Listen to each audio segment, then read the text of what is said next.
For the first time since Ryan Fitzpatrick made his post-game comments about the team not believing in him, he addressed the media, and he said he didn't regret saying those comments. I don't really care how they were construed, or that's what I was talking about, and we're here to play football. I think the biggest thing is we need to win games, and I stand before you guys every week, even after getting benched. I mean, I was disappointed that I got benched, but I was disappointed in the way that I had played too. So, there's a lot of things that I'm continuing to work on, but continue to keep the faith in myself. And, we had a good practice today, and, we just got to continue to move this thing in the right direction. I've got to do a better job in a lot of different areas. I think the biggest thing is just generating more points, getting off to better starts. I think, when you start slow and you fall behind, some of the turnovers and stuff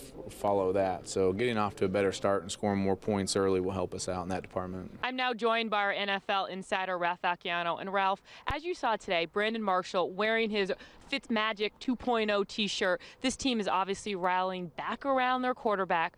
But what did you take from Ryan Fitzpatrick's comments today? Well, I thought he softened them a little bit from Sunday. And on Sunday, he seemed almost angry that nobody believed in him and almost defiant of a pretty mediocre performance. It was sort of like he was saying, see, I told you I could do it. Finally, though, in his comments this time, he started to take some blame on himself and talk about how I'm disappointed in my own performance. And honestly, it sounds like somebody got to him and told him that did not come off well, and I'm sure it didn't sit well with Woody Johnson, Mike McCagnon, and definitely Todd Bowles. This team is going into a winless Cleveland. Ryan Fitzpatrick is their quarterback.